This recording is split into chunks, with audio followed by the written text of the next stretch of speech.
The moment you realize loyalty is not for everyone often comes quietly like a whisper you wish you had heard sooner. For Ada, it came on a humid Tuesday evening, the kind that made the whole world feel heavy. She had always believed that loyalty was a natural thing, that when you poured kindness into people, they would naturally return it. Life had not yet shown her the difference between being good and being wise. Ada worked at a small but busy diagnostic center where everyone knew everyone. She was the type of person people trusted instantly, soft-spoken, attentive, and naturally generous. But among the people who surrounded her daily, there was one she trusted more than she should have: Clara. Clara was charming, funny, and effortlessly friendly. She always acted like she was looking out for Ada, always asking about her day, always sharing small secrets and stories that made Ada feel special. So naturally, when Ada started saving money to apply for a course abroad, Clara became the first person she confided in. "You deserve it," Clara had said, hugging her tightly. "And don't worry, whatever you need help with, I'm here." Ada believed her. Weeks passed, and her savings grew little by little. Then one day, Ada misplaced her keycard at work.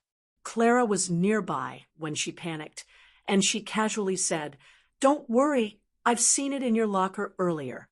You must have dropped it there." It felt odd. Ada didn't remember opening her locker, but she brushed it off. Loyalty makes you ignore things you should pay attention to. The truth wouldn't stay hidden for long. One Thursday afternoon, Ada went to withdraw a portion of her savings to complete her application fee.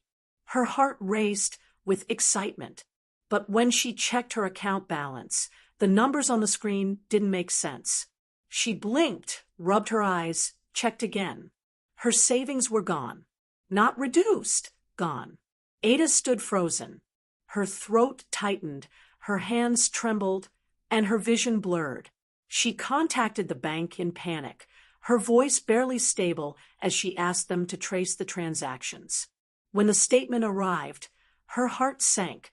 The money had been withdrawn in small amounts over the past month. Someone had her PIN, someone she trusted, someone close.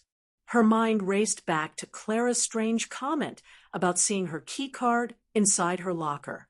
A locker Ada always kept secured. The realization hit her with a crushing weight. Clara had used her trust as a weapon. When Ada confronted her, Clara didn't cry, didn't deny, didn't even pretend. She simply stared, her eyes cold and unbothered, and said, "Ada, this is life. People do what they need to survive. You should have been more careful." Ada felt something inside her break, not just the pain of losing her savings, but the deeper pain of betrayal. It was the moment she understood that loyalty is a gift, not a guarantee. Not everyone deserves it, and not everyone knows how to return it.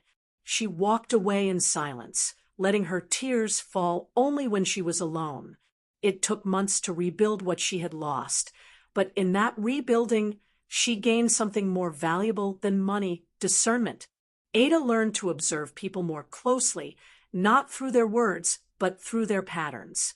She became more protective of her space, more selective with her trust, and more aware that kindness doesn't always breed kindness.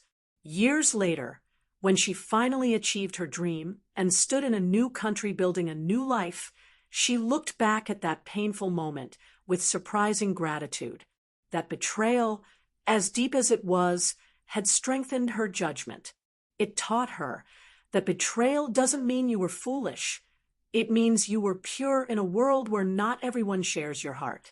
Because loyalty is precious, and not everyone knows how to carry something so fragile.